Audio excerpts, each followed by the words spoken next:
These are the executives of a company called Streamfix. Great, accurate, real-life company. And they're sitting around in a boardroom. And what they're going to be doing is some data analysis. But not just any old data analysis. They're going to do a special type of data analysis. It's called descriptive analytics.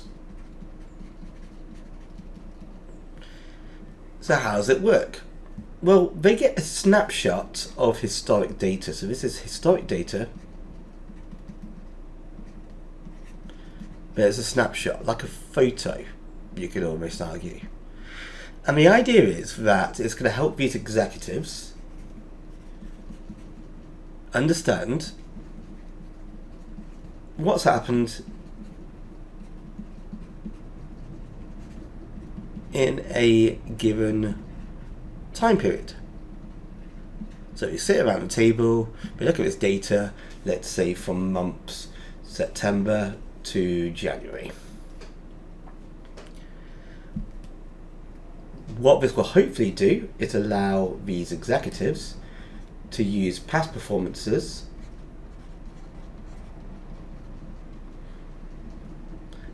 to aid new decisions. That's what it's all about. At its core, then, it's all about a summary, a snapshot. That's what it is. It's data summary of past data. We'll put past data summary. Without really going into the causes. So it doesn't go into the causes. It doesn't care about what's the reason behind this, what's the reason behind that. It doesn't care. Instead, we're using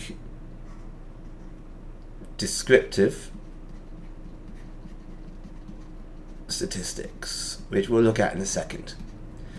So to summarize so far, we've got descriptive analytics, which is a type of data analysis where it looks at past performances to aid new decisions. It looks at historic data, basically a snapshot, and it helps these executives make these new decisions by looking at this data, which is set between a given time period. So let's actually look at Streamfix and what they would actually have to do. And these are some of the data points that our company Streamfix would be collecting data on. Total number of subscribers, user ratings, and average watch time per session. It could be different genres, so how many the amount of different genres have been watched. So genre watch stats. It could be done collecting the age of user. Average age.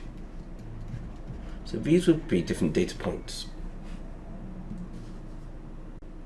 So descriptive analytics uses basic descriptive stats. These would be known as central tendency and distribution. You might be like, what? Distribution.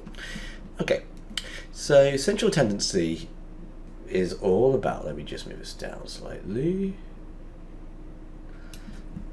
identifies the center of a data set, so a point,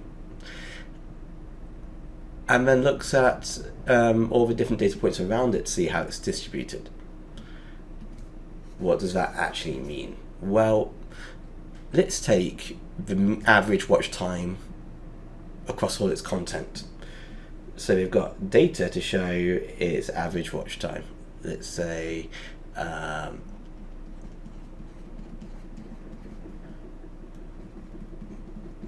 that's the average. And we've got 200,000 viewers.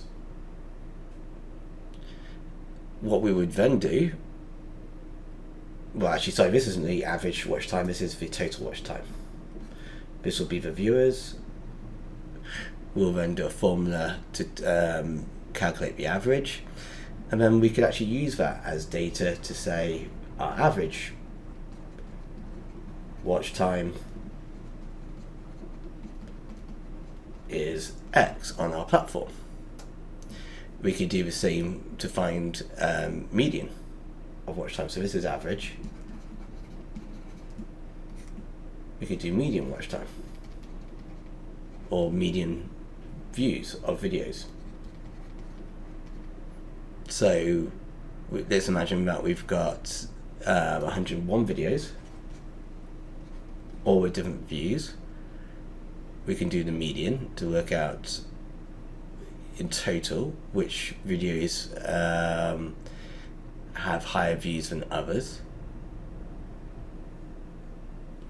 So if we were to say that we've got a video, let's say that we've got our videos, video A, video B, video C, video D, video E, and it's ranked in order of views. So this is like 1,000, let's say 500, let's say 300, let's say 100, let's say 20. We could say that the median is going to be 300. That's going to be our central point. It means that half of our videos have more than 300 views and half of less than 300 views. It just helps us when we're analysing our data. We could do mode, median, average, and mode. We could do mode of user ratings, which then helps us with our looking at our different stats, which videos are liked more than others. With a central point, so work out the central point first. So let's say that if most content is viewed as 4 stars, that'll be our central point. Then we can work out how many videos user ratings are above and how many are below. That's central tendency, where we find the central point. Distribution is slightly different. It describes how values in data is spread out, dispersed. So we could have, let's imagine, let's see if we've got a nice easy, let's say that we've got 3-month subscription, 6-month, 1 year. 0 people, 10,000. And we have, let's say,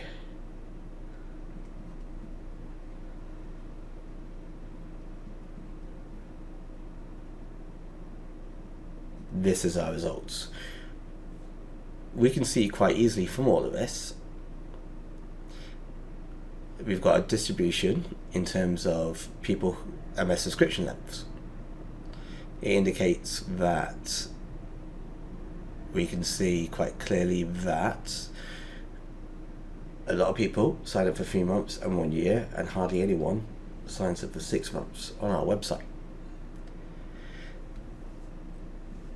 So we use distribution, we use central tendency to analyze our data, to summarize our data, looking at historic data, but it doesn't dig deeper than that. We don't know why people don't do 6 months. We don't know why our videos are only getting an average of, well, our median is 300. We don't know why our average or mode of reviews is 4 stars. We don't know, we don't care. We need other tools to help us with that. So we've got all our data, but how do we actually display it to these guys in the boardroom? Well, we can do it in a number of different ways. We can do it as a pie chart. We can do it as a pivot table. So if I zoom in on pivot table, it's just another way of displaying data. We can do it as a line graph, a line chart. We could also do it as a box and whisker plot. It's just another way to display data.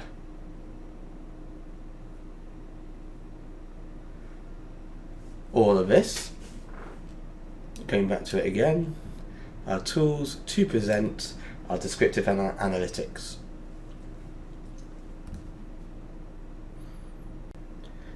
Finally, these are all examples of different industries which use descriptive analytics. I'm not going to read through these, you can read these on your own, just pause the video. They'll all make perfect sense to you. So companies don't like looking at raw data like we have on the screen right now. Raw data makes it easy to make mistakes, miss out things. It's not easy to find patterns by looking at this raw data like this. So companies invest in data visualization tools to present the data instead of raw data like this, but in a nice graphical way. One of the reasons for this is easy to use and comprehend. The whole point of this is so that businesses can detect patterns, so that they can find trends, so that they can see correlations, things which aren't as easy to see from the raw data itself. It's popular because it's easy to use. So visualization tools are popular because they're easy to use and understand, comprehend. I can say to you that 80%, let's imagine it's 80% of people are watching comedy, 75% horror, 50% fiction, documentaries, 25% kids genres. Easy to see, easy to understand. It's powerful for large data sets. We're talking about thousands of pieces of data. Let's see. It's also really useful for us to see what are the different outliers. Outliers is basically data which is a complete anomaly to everything else. So imagine we had this US, if I just zoom in, world map. US world map, US map. And red is people who've subscribed to my video streaming website. Can't remember what I call it, I think it was like Streamflix or something. Red, all these people have.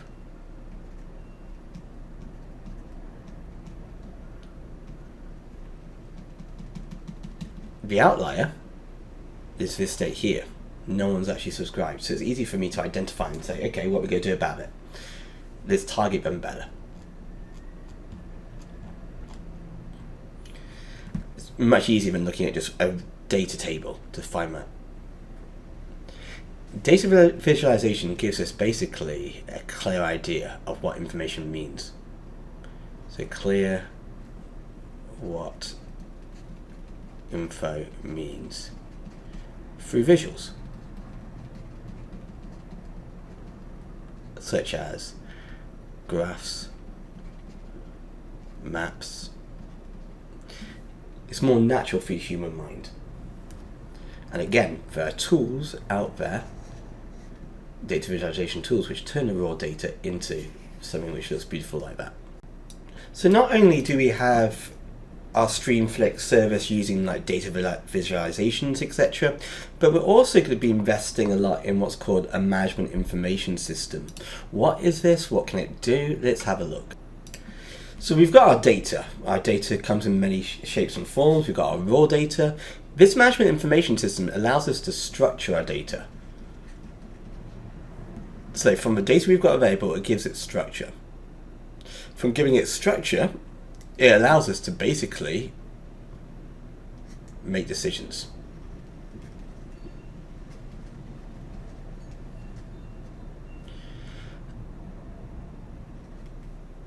So let's actually look at the different features. So this is a tool, another piece of software. This is not visualization, what we looked at previously. This is more things we can do with our data. Slightly different to what we've just been looking at, because what we're going to be using now are basically decisions for the future, but in a different way. So one of the features this offers us is information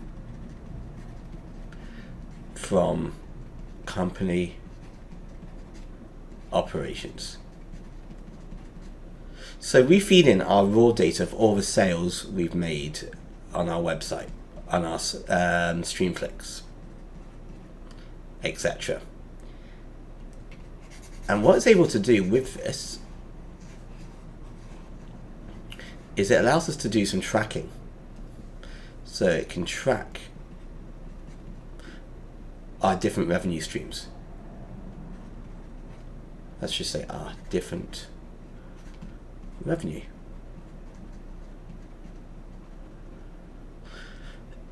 It could do reports for us. So imagine I've got to do a report to the board of directors of our annual profit. It can also highlight from this, highlight trends. So this software can generate that. Something like this. So it does have visualization in it as well, but it takes our raw data and it allows us to track our different company operations. So information from company operations. The next thing it allows us to do is capability to run scenarios. So what does that actually mean? Well, it simulates what if scenarios to forecast outcomes based on variable adjustments. Now you might be like, what does that mean? Easy. Let's imagine that our software has a graph which looks like this, and it shows us the growth of Streamflix based on us charging $4.99 a month. What would happen though if we raise it to $6.99? We don't really know. Would we continue growing or would it decline? Well, using this software, it'll take a whole range of things into account. We say, what would happen if we start charging $6.99 a month? And it will show us a forecast again. And it shows us it still grows. So that helps us with a business decision. So we go, okay, let's go and charge $6.99. It doesn't make a difference. People still subscribe. It's all good. So it uses scenarios, what if scenarios, to forecast projections, basically. Variable adjustments is me like changing things around and seeing what the impact would be. What would be the impact if we add ads to our videos? Will we still have growth? Blah, blah, blah, blah, blah, blah, blah. So you've got capabilities to run scenarios, we've got information from company operations. What other things can this management information system do? Well, projections to assist. Let's just go down in decision making. So this says exactly what it does on the tin. It uses projections. Oh, I need to go down even further. So it uses projections and trends for operating results.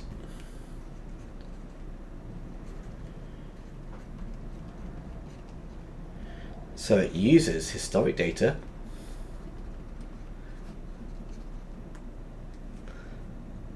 to project, or basically to make guesses, the future, i.e. subscribers again. So it's slightly different to what we looked at with the what if. Based on, let's do a graph again. This is last year's model. We predict that next year, we can see there's a little bit of, it starts balancing itself off here, so it's not going up or down. We predict because of that, our growth isn't going to be huge next year. We'll still have some growth, but it's going to plateau quite early for next year in terms of subscriptions. So we're making guesses based on historic data using this tool. And finally, do we have some room? Let's add it over here. Implementation and evaluation. So it allows us to assess the effectiveness of decisions we've made.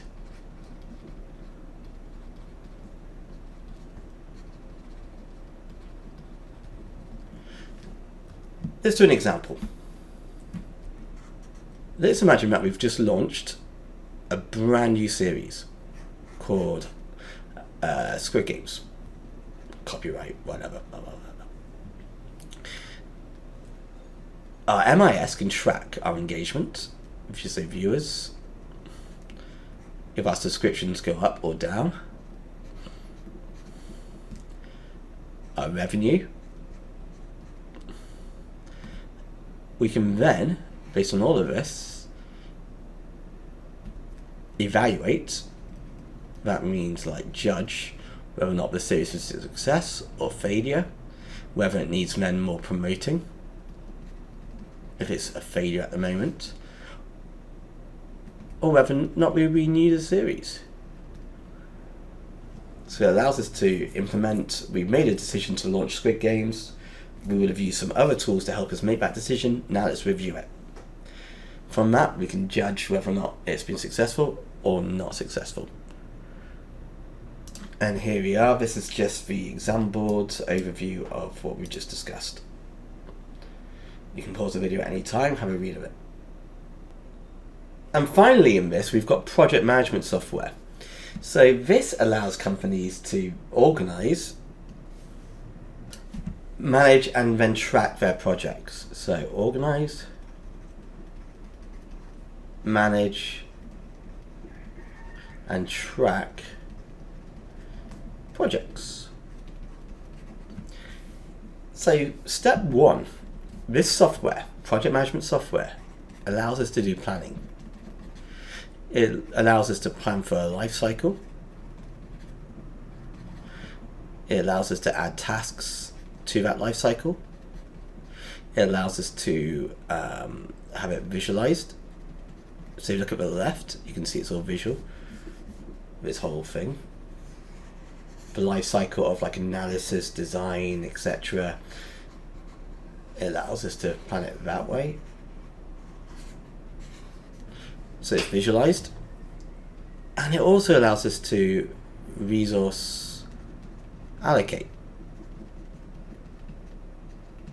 So different people working on different parts of that same task. So you've got these different people here. We don't want to overload people with different jobs, so we spread it out. They could all be working towards the same end goal though. So it allows us to do some planning. It allows us to manage the tasks. So it allows us to basically have a task. Let's show you an example.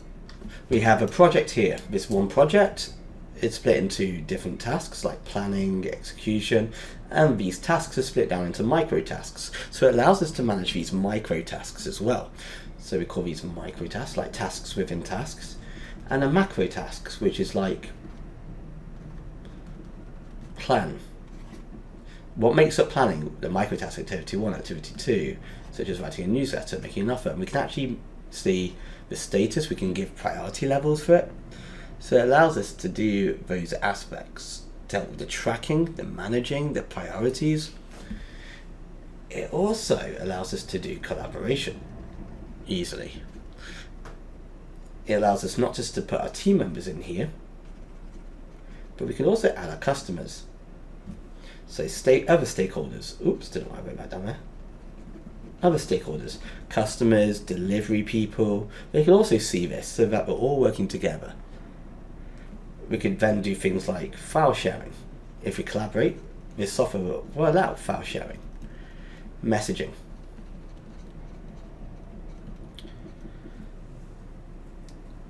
So not only can we collaborate, we can also schedule priorities. So it allows us to, with our priorities, we can make it high, we can make it medium to accommodate any changes. So let's imagine, for example, the newsletter which we're going to write.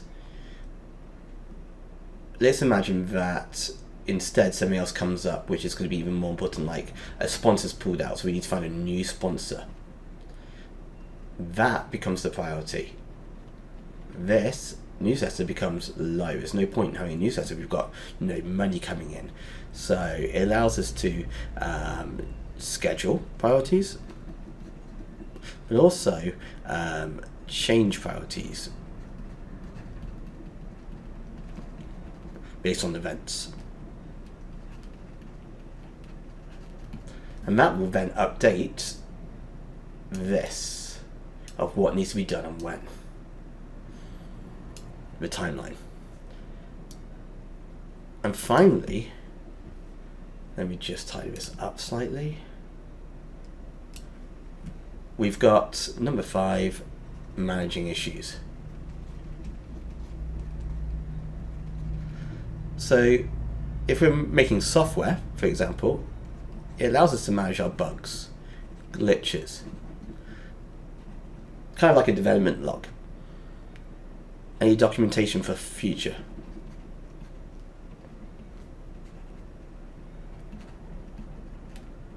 So it keeps it all together. So here we are, just an overview from the exam board of project management software. Pause the video if you want to give it a read. It's also in the documentation you have.